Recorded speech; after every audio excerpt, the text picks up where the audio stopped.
Hello friends and my dear students, welcome back to my channel iconic Sangeeta maths academy. और बताइए कैसे हैं आप लोग। आई होप आप लोग अच्छे से होंगे और आप लोगों के एग्ज़ाम भी अच्छे से चल रहे होंगे। ठीक है, तो देखिए आज मैं बिना देर करते हुए चलिए हम अपना वीडियो स्टार्ट करते हैं। आज मैं आपको क्लास 7 का मैथ्स का एक सैम्पल पेपर एक्सप्लेन करने वाली हूँ। ठीक है, जिसके 2 सेक्शन हम आज करेंगे और 2 सेक्शन हम नेक्स्ट वीडियो में करेंगे। ठीक है, तो इसके पहले 2 सेक्शन में जो पहला सेक्शन है उसमें आपके जो मार्क्स होंगे वो एक मार्क्स के क्वेश्चन होंगे। ये देखिए, ये आपको दिया है एक मार्क्स के क्वेश्चन होंगे और जो बी सेक्शन है उसमें 2 नंबर के क्वेश्चन होंगे। ठीक है, तो चलिए देखते हैं क्वेश्चन हमारे क्या क्या हैं।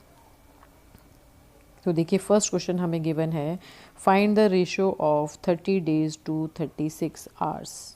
ठीक है, हमें क्या गिवन है, 36 डेज टू 36 आवर्स हमें रेशियो गिवन है। ठीक है,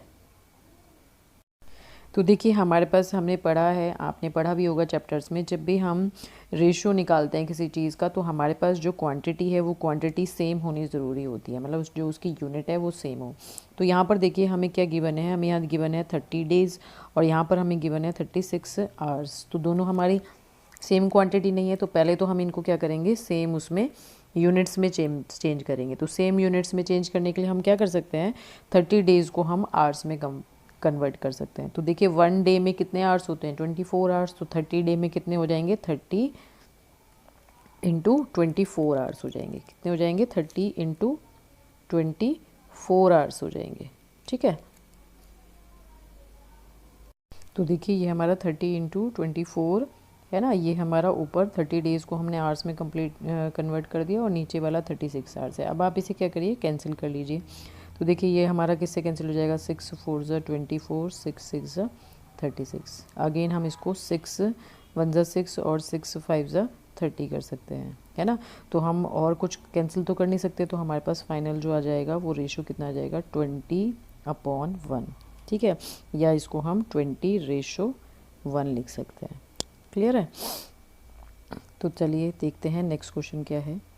नेक्स्ट क्वेश्चन है हमारा, name the angle which is included between the sides DE and EF of triangle DEF। तो सपोज़ करिए आपके पास एक ट्राइंगल है। ठीक है, ये सपोज़ D है, ये आपका E हो गया और ये आपका F हो गया। ठीक है, तो हमें क्या करना है, अब इसको बताना है कि इसमें DE यानी ये वाली साइड, ठीक है, और EF यानी ये वाली साइड के बीच का जो एंगल होगा उस एंगल का नाम बताना है। तो वो एंगल आपका कौन सा होगा, मैं कलर चेंज कर लेती हूँ। वो एंगल होगा हमारा ये वाला एंगल होगा ना। ठीक है, तो इस एंगल को हम क्या लिख सकते हैं, एंगल DEF। बस इतना ही लिखना है इसको। ठीक है, चलिए देखते हैं नेक्स्ट क्वेश्चन क्या है। नेक्स्ट क्वेश्चन है, find the number of lines of symmetry in the given figure. इसमें आपको नंबर ऑफ लाइंस बतानी है सिमेट्री की कि वो कौन कौन सी हो सकती है। ठीक है, तो देखिए हमारे पास जब हेक्सागन होता है, आपने पढ़ा भी होगा, जब हम इसमें लाइन ऑफ सिमेट्री खींचते हैं तो वो कितनी हो सकती हैं, इसमें 6 हो सकती हैं। कितनी हो सकती हैं, 6 हो सकती हैं। कैसे, देखिए एक इस तरह से जब आप ऐसे खींचेंगे तो जब हम इसको एक दूसरी तरफ से देखेंगे तो वो सिमिलर वैसे दिखेगा, है ना। इसी तरह से एक लाइन ऑफ सिमेट्री हमारी ये भी हो सकती है। तो इसी तरह से जब हम इसमें खींचते जाएंगे, एक हमारी ये भी हो सकती है, 3 हो गई। ऐसी है जब आप और खींचेंगे, ये वाली ये हुई एक, है ना। तो जब आप और खींचेंगे तो हमारे पास जो total number of line of symmetry आएंगी वो कितनी आ जाएंगी, 6 आ जाएंगी। ठीक है, नेक्स्ट क्वेश्चन क्या है देखते हैं। नेक्स्ट क्वेश्चन है, write a rational number equivalent to 4/9। आपको 4/9 के इक्वलेंट एक रैशनल नंबर लिखना है, मतलब 4/9 आपको ऑलरेडी गिवन है।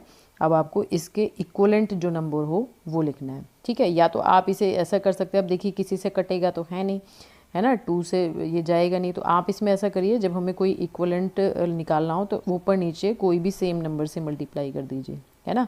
तो जब हम इसमें मल्टीप्लाई करेंगे 4 2 ज़ा 8 हो जाएगा और नीचे वाला क्या हो जाएगा, 18 हो जाएगा, है ना। क्या हो जाएगा, 4 2 ज़ा 8 और 9 2 ज़ा 18। अब आप इसको देखिए, जब क्या करेंगे, 2 4 ज़ा 8 2 9 ज़ा 18, मतलब वापस वही नंबर आ जाएगा, है ना। इसको कैंसिल करेंगे तो ये हमारा क्या हो गया, इक्वलेंट रेशो हो गया किसके, 4/9 के। ठीक है, नेक्स्ट क्वेश्चन में देखिए क्या गिवन है। नेक्स्ट में कह रहे हैं if p equals to -2 then find the value of p square, find the value of p square, है ना, -2p -100, मतलब p की वैल्यू अगर हम इसमें पुट अप कर दें तो उसे सॉल्व करके कितना आएगा आपका। तो देखिए ये हमारा, यहाँ पे मैं लिख देती हूँ, ये हमारा p स्क्वायर है -2p -100, ठीक है। अब इसमें हम क्या करेंगे, p की वैल्यू रख देंगे -2। तो जब हमने p की वैल्यू रख दी तो ये हो जाएगा -2 टू द पावर 2 -2 इंटू -2, है ना, -100, कितना हो गया, -100 हो गया, ठीक है। अब देखिए -2 का होल स्क्वायर जब हम सॉल्व करेंगे, एक यहाँ पे इक्वल टू लगा दीजिएगा। जब हम -2 का होल स्क्वायर सॉल्व करते हैं तो ये हमारे पास कितना आता है, 4 आता है। कितना आता है, 4 आता है। ऐसे ही जब आप -2 और -2 को मल्टीप्लाई करेंगे तो ये भी कितना आता है, 4 आता है, ठीक है। -100 करेंगे तो ये आप -100 लिख दीजिए। अब ये देखिए ये कितना हो गया, 8 हो गया, और ये कितना है, 100।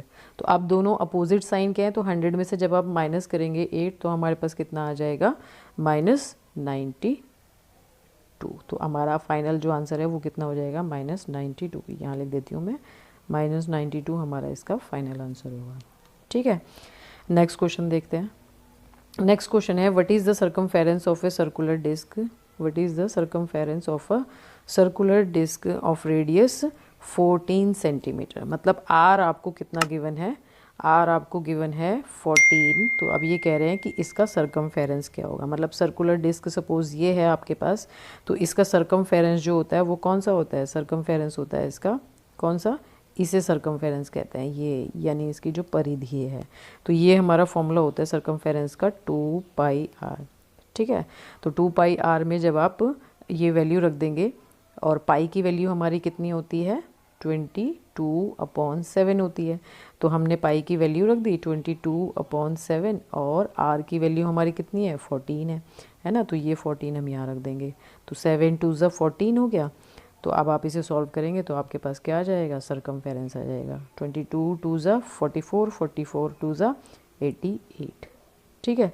अब आप 88 लिख के मत छोड़िएगा, यहाँ पे देखिए यूनिट गिवन है ना हमें सेंटीमीटर, तो वो सेंटीमीटर आपको ज़रूर लिखना है यहाँ पे, ठीक है। अदरवाइज इसके आधे नंबर आपके कट सकते हैं। चलिए नेक्स्ट क्वेश्चन देखते हैं क्या है। नेक्स्ट क्वेश्चन, सेक्शन ए पूरा हो गया हमारा। नेक्स्ट क्वेश्चन है हमारा सेक्शन बी में, the population of a city, the population of a The population of a city decreased from 25,000 to 24,500. Find the percentage in decrease. ठीक है। तो जब हम परसेंटेज डिक्रीज़ निकालते हैं तो इसके लिए हम क्या करते हैं, परसेंटेज डिक्रीज़ के लिए आपने फॉर्मूला पढ़ा होगा, इसको मैं शॉर्ट में लिख देती हूँ। फॉर्मूला होता है हमारा क्या, जो भी हमारा डिक्रीज़ हुई है वैल्यू वो है ना, मैं सीधे यहाँ पे डिक्रीज़ वाली वैल्यू ही ले लेती हूँ। हमारी जो डिक्रीज़ वैल्यू हुई है वो कितनी हुई है, 25,000 में से जब हम 24,500 माइनस करेंगे तो कितना आएगा हमारे पास, 500 आएगा ना, है ना। तो 500 हमारा हो गया डिक्रीज़, ठीक है। अपॉन होता है ओरिजिनल वैल्यू, तो ओरिजिनल कितनी है 25,000, तो हमने 25,000 रख दिया, इनटू जब हमें परसेंटेज निकालना होता है तो हमेशा हम इनटू 100 करते हैं, ठीक है। अब देखिए 2 ज़ीरो हमारी यहाँ से यहाँ कैंसिल हो गई, ठीक है। 1 ज़ीरो हमारी ये कैंसिल हो गई, और अब हम इसको क्या कर लेंगे सॉल्व कर लेंगे। तो 25 2 ज़ा 50, तो कितना आ जाएगा हमारा, ये 2% आ जाएगा। कितना आ जाएगा, 2% आ जाएगा, ठीक है। ये आपका डिक्रीज परसेंट आ गया। नेक्स्ट 8th क्वेश्चन देखते हैं क्या है। 8th क्वेश्चन है आपका, right the following rational numbers in ascending order. अच्छा देखिए, इसमें आपको या तो आप सीधे सीधे इसको डिवाइड करके देख सकते हैं, है ना, उससे पता चल जाएगा। या फिर एक ये होता है आपका कि जब आपके पास न्यूमरेटर सारे कैसे होते हैं, सेम होते हैं, तो जो भी आपको डिनोमिनेटर में सबसे बड़ी वैल्यू दी है, इट मीन्स वो नंबर आपका क्या होगा, सबसे छोटा होगा, ठीक है। आप चाहे तो डिवाइड भी करके देख लीजिए। 3/7 को जब आप डिवाइड करेंगे तो कितना आएगा, 0.4 समथिंग आएगा, है ना। 3/2 को जब आप डिवाइड करेंगे तो ये 1.5 समथिंग आएगा। जब 3/4 को आप डिवाइड करेंगे तो ये 0.7 समथिंग आएगा। अब आप खुद ही देख लीजिए, ये वाला आपका क्या है, सबसे छोटा नंबर है। तो हम इसको जब असेंडिंग ऑर्डर में अरेंज करेंगे तो 3/7, 3/4 और 3/2। ठीक है, बस ये ध्यान रखिएगा कि जब हमारे पास न्यूमरेटर सारे सेम हो, डिनोमिनेटर अलग अलग हो, तो जो डिनोमिनेटर में सबसे बड़ी वैल्यू है वो सबसे छोटी होगी। ठीक है, चलिए नेक्स्ट क्वेश्चन देखते हैं। नेक्स्ट क्वेश्चन है, you want to show that ART, triangle ART is congruent. इसको हम क्या बोलते हैं, इसको हम बोलते हैं कॉन्ग्रेंट। आपने पढ़ा होगा ये चैप्टर में। इस कॉन्ग्रेंट टू ट्राइंगल PEN, यानी इस वाले ट्राइंगल के, ये वाले ट्राइंगल के। ठीक है, ये वाला ट्राइंगल इस ट्राइंगल के कॉन्ग्रेंट है। इट इज, ठीक है, और हमें क्या गिवन है, it is given that angle T is equals to angle N, यानी एंगल जो आपका T है वो एंगल N के इक्वल है। तो आपको बाय SAS प्रॉपर्टी प्रूव ये बताना है कि आपको RT इक्वल्स टू किसकी ज़रूरत पड़ेगी। ठीक है, किसकी ज़रूरत पड़ेगी आपको ये बताना है।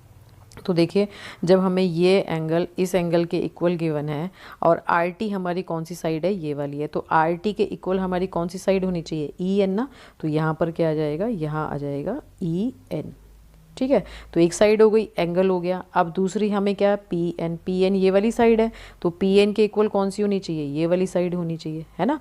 तो PN इज इक्वल्स टू हो जाएगा AT।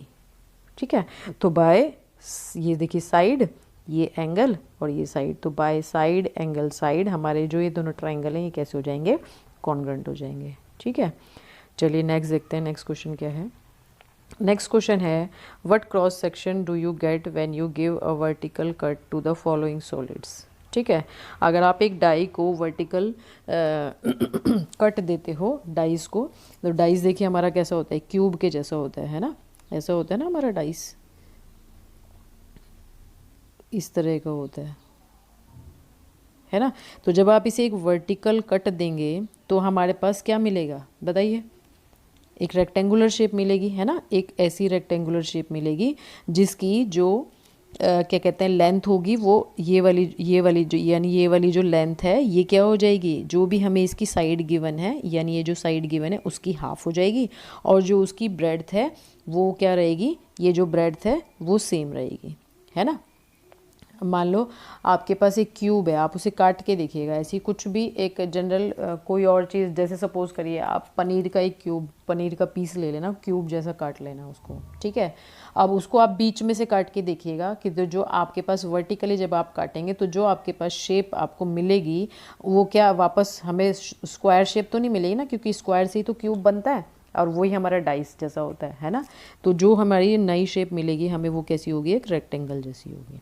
ठीक है, नेक्स्ट इन्होंने पूछा है एक राउंड एप्पल, है ना। तो एप्पल सपोज हमारा कुछ इस तरह का होता है, ऐसे ऐसे करके होता है एप्पल हमारा, है ना। तो जब हम इसको वर्टिकली काटेंगे तो हमें क्या मिल रहा है, देखो दो सेमी सर्कल मिल रहे हैं ना, सेम उसके डायमीटर के, सेम डायमीटर के हमें क्या मिलेंगे, दो सेमी सर्कल मिल जाएंगे। तो आप इसका आंसर क्या लिख सकते हैं डाइस वाले का, we will get 2 rectangular shape pieces of length, है ना, half the side of the dice but breadth will be same as the side of dice.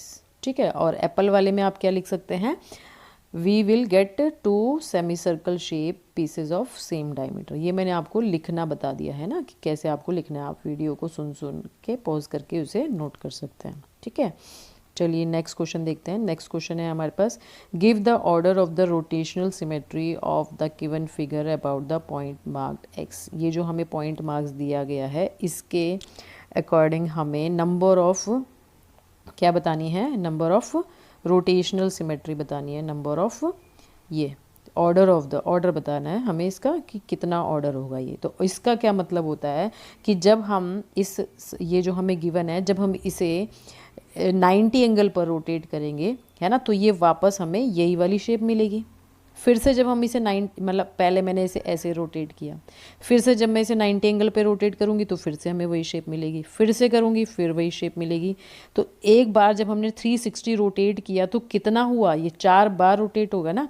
तो इसकी ऑर्डर ऑफ रोटेशनल सिमेट्री कितनी होगी, 4 होगी, क्योंकि 90 एंगल पे हो रही है। ठीक है, नेक्स्ट इस वाले में क्या होगा, इस वाले में देखिए ये एंगल हमारे पास कितना है, 120 है। कैसे है, क्योंकि ये टोटल हमारा कितना होता है 360 होता है। अब ये कितने हमें दिख रहे हैं यहाँ पे, तीन दिख रहे हैं ना, तो 360 को जब हम 3 से डिवाइड करेंगे तो 120 आएगा। तो 120 जब हमारा ये आएगा तो हमारे पास क्या होगा, ये वाला जब हमने यहाँ से यहाँ रोटेट किया तो 120 पे रोटेट हुआ एक बार, फिर यहाँ से यहाँ रोटेट किया तो 120 पे रोटेट हुआ, कितना हो गया 240 हो गया। फिर जब हमने यहाँ से यहाँ रोटेट किया 120 पे तो कितना हो गया 360, तो एक राउंड कंप्लीट हो गया। तो इसमें कितने हो गए 3 और इसमें कितने हो गए 4। ये हमारे पास order of the rotational symmetry होगी। ठीक है, नेक्स्ट क्वेश्चन देखते हैं क्या है। नेक्स्ट क्वेश्चन है for given solid draw front view and side view. Draw front view and side view. तो देखिए हमारा जो फ्रंट व्यू होगा, देखिए ये हमारा फ्रंट व्यू है ना, तो यहाँ से ये वाला जो आपके पास आ रहा है ये हमारा फ्रंट व्यू जो होगा वो क्या होगा, एक रेक्टेंगल की शेप में होगा। इसे आप लिख दीजिएगा ऊपर फ्रंट व्यू। ठीक है, इसे हम क्या लिख देंगे। ऐसे ही उन्होंने पूछा कि साइड व्यू क्या होगा, तो साइड व्यू हमारा क्या हो जाएगा, साइड व्यू हमारा ये है, फिर से क्या है एक रेक्टेंगल है, तो ये फिर से क्या मिलेगा, एक रेक्टेंगल मिलेगा आपको साइड व्यू। ठीक है, ये भी आपको एक साइड व्यू मिल जाएगा। क्लियर है। नेक्स्ट क्वेश्चन देखते हैं। नेक्स्ट क्वेश्चन है which letter of the English alphabet have reflection symmetry, है ना, that is the symmetry related to mirror reflection about. ठीक है, तो आपको क्या करना है, एक वर्टिकल मिरर में 2 बताने हैं और हॉरिजॉन्टल मिरर, मतलब कि जब हम उसे वर्टिकल मिरर के तरफ से देखें तो वो वापस वैसा ही दिखे, है ना। तो देखिए अगर सपोज़ करिए मैंने ये सपोज़ मिरर है ना, मैंने यहाँ पे सपोज़ ए लिखा, तो ए को जब हम मिरर में से देखेंगे तो वो ऐसा ही तो दिखेगा ना। सिमिलरली अगर हम एच को देखेंगे तो ये भी ऐसा का ऐसा ही दिखेगा। ऐसे ही कई सारे हैं, फिलहाल मैंने आपको 2 बता दिए, और भी हैं उसमें। जैसे सपोज़ करिए आप आई को देखेंगे तो आई इधर शीशे के इधर कैसा दिखेगा, वैसा ही दिखेगा। तो इसे हम क्या बोलते हैं, रिफ्लेक्शन सिमेट्री बोलते हैं। ठीक है, इसी तरह से जब हम हॉरिजॉन्टल, सपोज़ ये मेरा हॉरिजॉन्टल मिरर है, अब हॉरिजॉन्टल मिरर की बात हो रही है, तो हॉरिजॉन्टल मिरर पे अब देखिए ए एच आई, तो आई हो सकता है, हाँ ठीक है, आई आपका वर्टिकल और आई और एच दोनों हो सकते हैं। ठीक है, एच भी हो सकता है। जब एच को आप देखेंगे हॉरिजॉन्टल मिरर में तो ये वापस ऐसा ही दिखेगा। आई को आप हॉरिजॉन्टल मिरर में देखेंगे तो ये भी ऐसा ही दिखेगा। बी को आप हॉरिजॉन्टल मिरर में देखेंगे तो ये भी बी ही दिखेगा। ठीक है, तो मैंने 2 से ज़्यादा 3 बता दिए हैं आपको। ठीक है, तो आज हम इसका सेक्शन बी तक ही करते हैं। तो आई होप आप लोगों को ये क्वेश्चन समझ में आए होंगे। अगर समझ में आए तो प्लीज़ मेरे वीडियो को लाइक करिए, ठीक है, कमेंट करिए